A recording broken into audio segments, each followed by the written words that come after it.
In the year 170 CE, the most powerful man on earth wrote these words, not for publication, not for fame, and not for glory, but as private notes to himself. Marcus Aurelius, Roman emperor, Stoic philosopher, and commander of vast armies, recorded his thoughts in what would later become one of history's most influential books. This is Book One of Meditations, a remarkable record of gratitude, where Marcus reflects on the people who shaped his character, guided his principles, and helped forge the mind of a philosopher king. As you listen, consider how these timeless lessons still speak to our modern lives. And if you're listening from somewhere in the world today, leave a comment below and tell us where you're from. If you enjoy timeless wisdom and Stoic philosophy, please subscribe to the channel, like this video, and join us on this journey through the thoughts of Marcus Aurelius. Now, let us begin. The first book, Section 1. Of my grandfather Verus I have learned to be gentle and meek, and to refrain from all anger and passion. From the fame and memory of him that begot me, I have learned both shamefastness and manlike behavior. Of my mother I have learned to be religious and bountiful, and to forbear,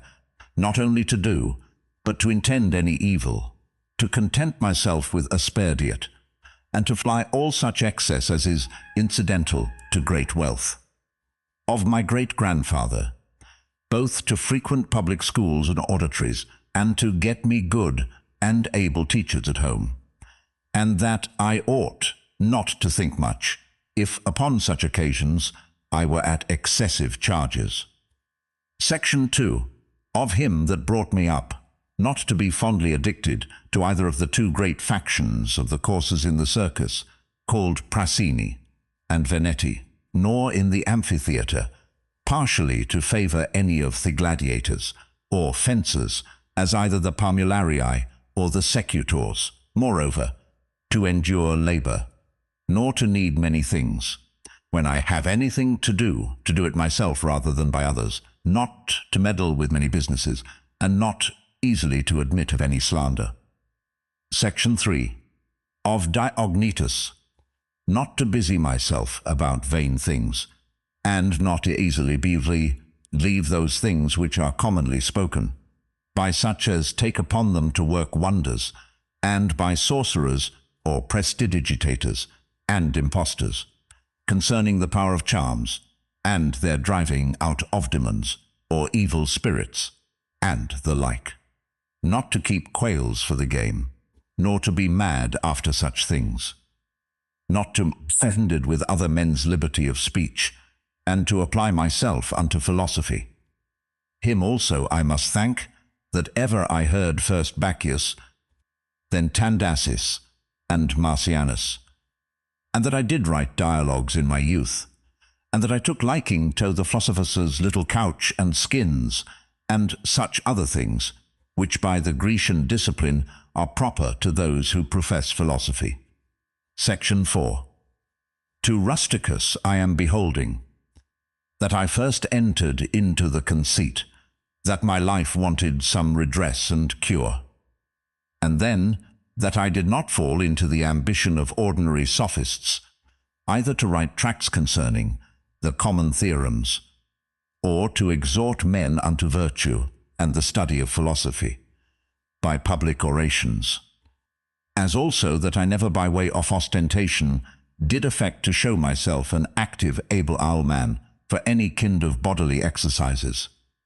and that I gave over the study of rhetoric and poetry, and of elegant, neat language, that I did not use to walk about the house in my long robe, nor to do any such things. Moreover, I learned of him to write letters without any affectation or curiosity, such as that which by him was written to my mother from Sinuessa, and to be easy and ready to be reconciled, and well pleased again with them that had offended me, as soon as any of them would be content to speak unto him again. 2. To read with diligence, not to rest satisfied with a light and superficial knowledge, nor quickly to assent to things commonly spoken of, whom also I must thank that ever I lighted upon Epictetus, his Hypomnemata,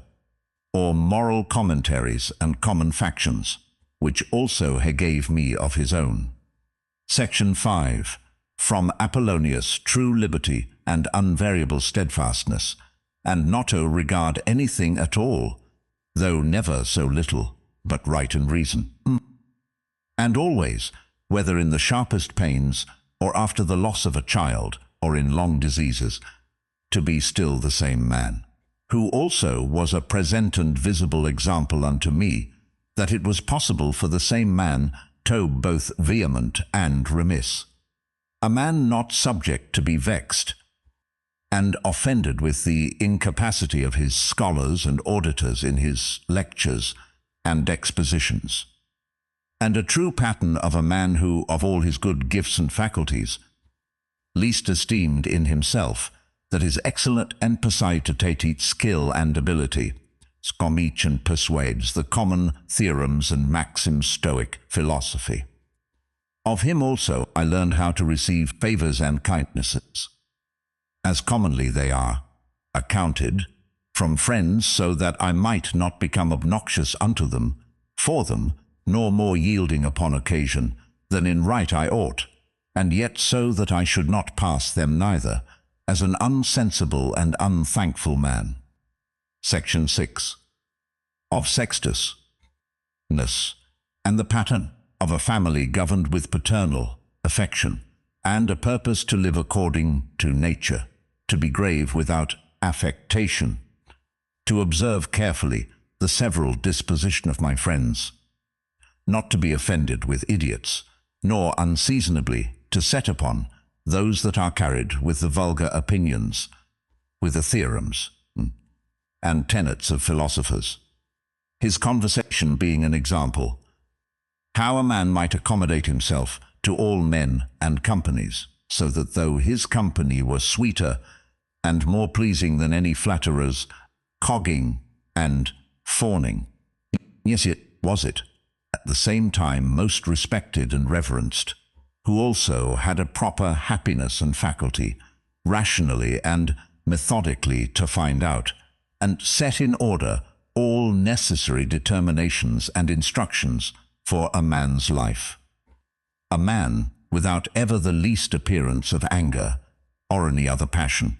able at the same time most exactly to observe the Stoic apatheia or unpassionateness, and yet to be most tender-hearted, ever of good credit, and yet almost without any noise or rumour, very learned, and yet making little show. Section 7. From Alexander the Grammarian, to be unreprovable myself, and not reproachfully to reprehend any man for a barbarism, or a solecism, or any false pronunciation,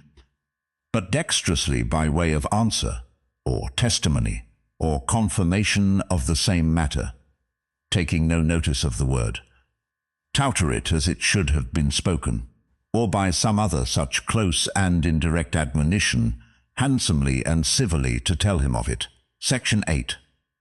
Of Fronto, to how much envy and fraud and hypocrisy the state of a tyrannous king is subject unto, and how they who are commonly called, i.e. nobly born, are in some sort incapable, or void of natural affection.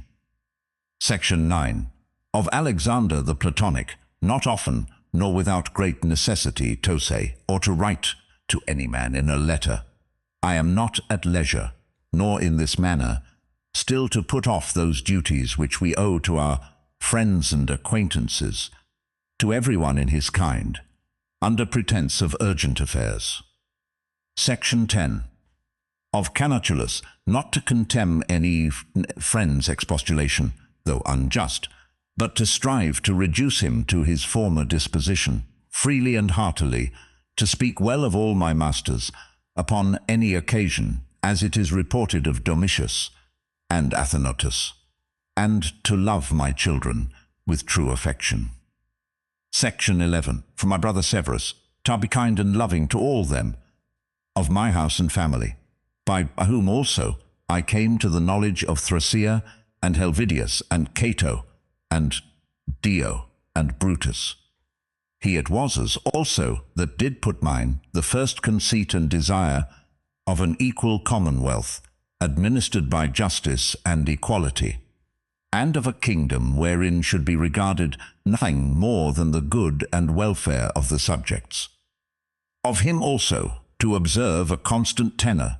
not interrupted, with any other cares and distractions, in the study and esteem of philosophy, to be bountiful and liberal in the largest measure, always to hope the best, and to be confident that my friends love me,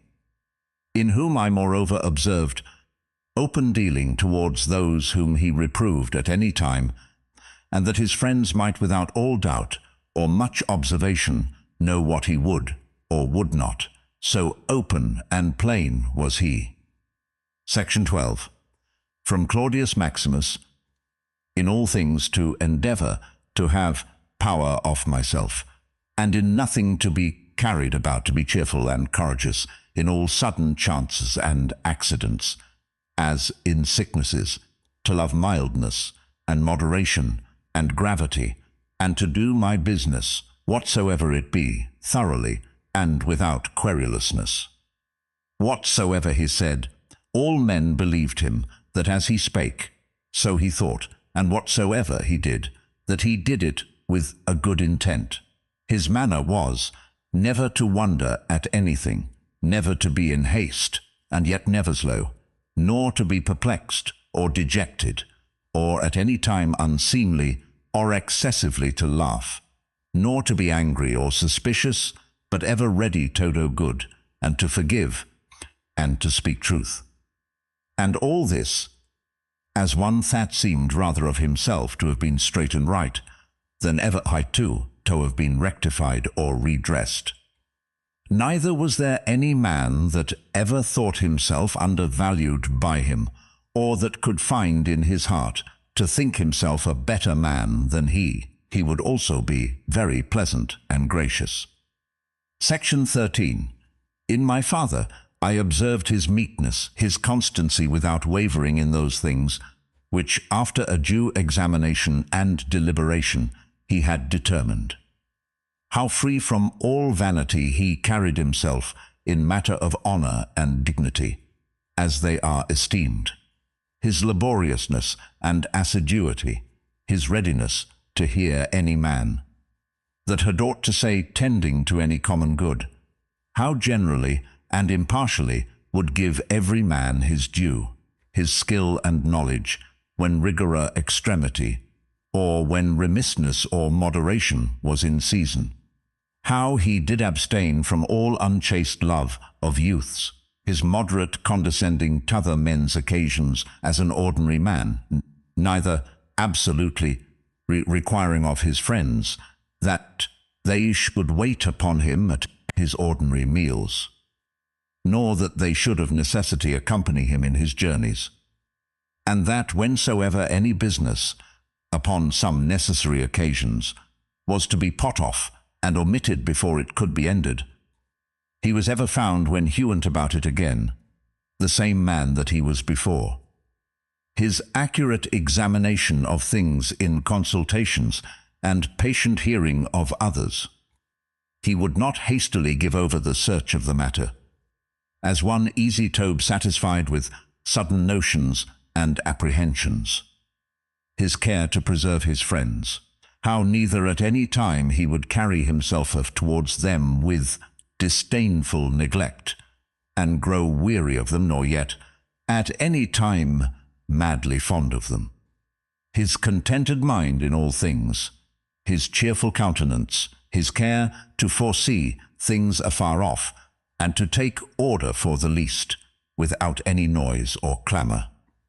Moreover, how all acclamations and flattery were repressed by him. How carefully he observed all things necessary to the government, and kept an account of the common expenses, and how patiently he did abide, that he was reprehended by some for this strict and rigid kind of dealing. How he was neither a superstitious worshipper of the gods, nor an ambitious pleaser of men, or studious of popular applause, but sober in all things, and everywhere observant of that which was fitting, no affecter of novelties, in those things which conduced to his ease and convenience. Plenty, whereof his fortune did afford him, without pride and bragging, yet with all freedom and liberty, so that as he did freely enjoy them, without any anxiety or affectation when they were present, so when absent he found no want of them. Moreover, that he was never commended by any man as either a learned, acute man, or an obsequious, officious man, or a fine orator. Butas, a ripe, mature man, a perfect sound man, one that could not endure Tob flattered, able to govern both himself and others. Moreover, how much he did honor all true philosophers, without upbraiding those that were so. His sociableness, his gracious and delightful conversation, but never unto satiety. His care of his body within bounds and measure, not as one that desired to live long, or overstudious of neatness and delicacy, and yet not as one that did not regard it. So that through his own care and providence he seldom needed any inward physic, or outward applications, but especially how ingeniously he would yield to any that had obtained any peculiar faculty, as either eloquence, or the knowledge of the laws, or of ancient customs, or the like, and how he concurred with them in his best care, and endeavor that every one of them might in his kind, for that wherein he excelled, be regarded and esteemed. And although he did all things carefully after the ancient customs of his forefathers, yet even of this was he not desirous, that men should take notice that he did imitate ancient customs. Again, how he was not easily moved and tossed up and down, but loved to be constant, both in the same places and businesses, and how, after his great fits of headcay, would return fresh and vigorous to his wonted affairs. Again, Thatsocrates he neither had many nor often, and such only as concerned public matters. His discretion and moderation in exhibiting of the public sights and shows for the pleasure and pastime of the people, in public buildings, congeries, and the like. In all these things, having a respect unto men only as men, and to the equity of the things themselves, and not unto the glory that might follow, never wont touse the baths at unseasonable hours, no builder. Never curious or solicitous, either about his meat, or about the workmanship, or colour of his clothes, or about anything that belonged to external beauty. In all his conversation, far from all inhumanity, all boldness and incivility, all greediness and impetuosity, never doing anything with such earnestness and intention that a man could say of him that he did sweat about it, but, contrariwise, all things distinctly, as at leisure, without trouble, orderly, soundly, and agreeably. A man might have applied that to him which is recorded of Socrates, that he knew how to want and to enjoy those things, in the want whereof most men show themselves weak, and in the fruition intemperate. But to hold firm and constant, and to keep within the compass of true sobriety and sobriety in either estate, is proper to a man who hath a perfect and invincible soul, such as he showed himself in the sickness of Maximus. Section 14. From the gods I received that I had good grandfathers, and parents, a good sister, good masters, good domestics, loving kinsmen, almost all that I have, and that I never, through haste and rashness, transgressed against any of them, notwithstanding that my disposition was such as that such a thing, if occasion had been, might very well have been committed by me, but that it was the mercy of the gods to prevent such a concurring of matters and occasions as might make me to incur this blame, that I was not long brought up by the concubine of my father, that I preserved the flower of my youth, that I took not upon me to be man before my time, but rather put it off longer than I needed, that I lived under the government of my Lord and Father, who would take away from me all pride and vainglory, and reduce me to that conceit and opinion, that it was not impossible for a prince to live in the court without a troop of guards and followers, extraordinary apparel, such and such, torches and statues and other like particulars of state and magnificence, but that a man may reduce and contract himself almost to the state of a private man, and yet for all that not to become the more base and remiss in those public matters and affairs, wherein power and authority is requisite. That I have had such a brother, who by his own example stir me up to think of it, and by his respect and love delight and please me, that I have got ingenuous children, and that they were not born distorted, nor with any other natural deformity, that I was no great proficient in the study of rhetoric and poetry, and of other faculties, which perchance I might have dwelt upon if I had found myself to go on in them with success, that I did by times prefer those by whom I was brought up to such places and dignities which they seemed unto me most to desire,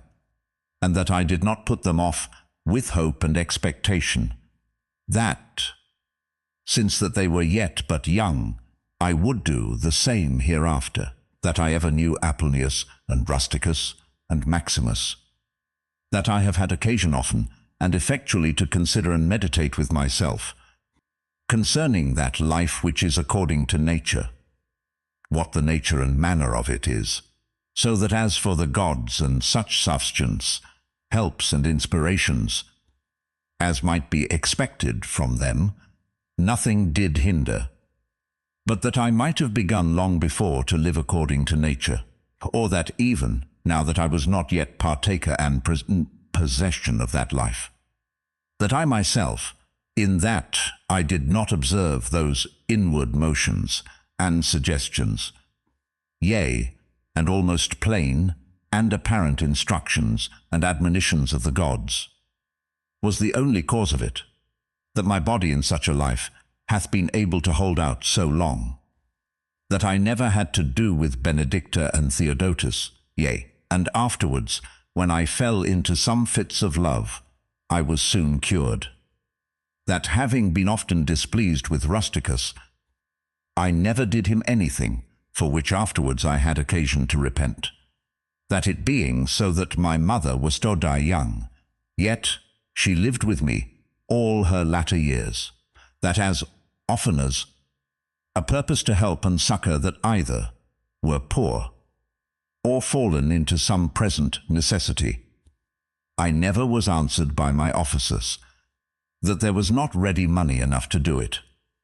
and that I myself never had occasion to require the like succor from any other, that I have such a wife, so obedient, so loving, so ingenuous, that I had choice of it and able men to whom I might commit the bringing up of my children, that by dreams I have received help as for other things, so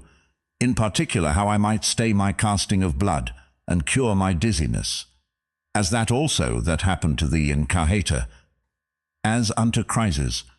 when prayed by the seashore. And when I did first apply myself to philosophy, that I did not fall into the hands of some sophists, or spent my time either in reading the manifold volumes of ordinary philosophers, nor in practicing myself in the solution of arguments and fallacies, nor dwelt upon the studies of the meteors and other natural curiosities. All these things without the assistance of the gods and fortune could not have been. Section 15. In the country of the Quadi at Granua, these times in the morning say to thyself, this day I shalt have to do with an idle curious man, with an unthankful man, a railer, a crafty, false, or an envious man, an unsociable, uncharitable man. All these ill qualities have happened unto them, through ignorance of that which is truly good and truly bad. But that understand the nature of that which is good, that it only is to be desired, and of that which is bad, that it only is truly odious and shameful. Who know, moreover, that this transgressor, whosoever he be, is me kinsman, not by the same blood and seed, but by participation of the same reason, and of the same divine particle. How can I either be hurt by any of those, since it is not in their power to make me incur anything that is truly reproachful, or angry, and ill affected towards him, who by nature is so near unto me? For we are all born to be fellow workers, as the feet, the hands, and the eyelids, as the rows of the upper and under teeth. For such therefore to be in opposition is against nature. And what is it to chafe at, and to be averse from, but to be in opposition? Section 16. Whatsoever I am is either flesh or life, or that which we commonly call the mistress and overruling part of man, reason. Away with thee books, suffer not thy mind any more to be distracted, and carried to and fro, for it will not be. But as even now ready to die, think little of thy flesh, blood, bones, and a skin, a pretty piece of knit and twisted work, consisting of nerves, veins, and arteries. Think no more of it than so. And as for thy life, consider what it is, a wind, not one constant wind neither, but every moment of an hour let out and suck it in again. The third, ruling part, and here consider. Thou art an old man, suffer not that excellent part to be brought in subjection and to become slavish. Suffer it, not to be drawn up and down with unreasonable and unsociable lusts and motions, as it were with wires and nerves. Suffer it not any more to repine at anything now present, or to fear and fly anything to come which the destiny hath appointed thee. Section 17. Whatsoever proceeds from the gods immediately, that any man will grant totally depends from their divine providence.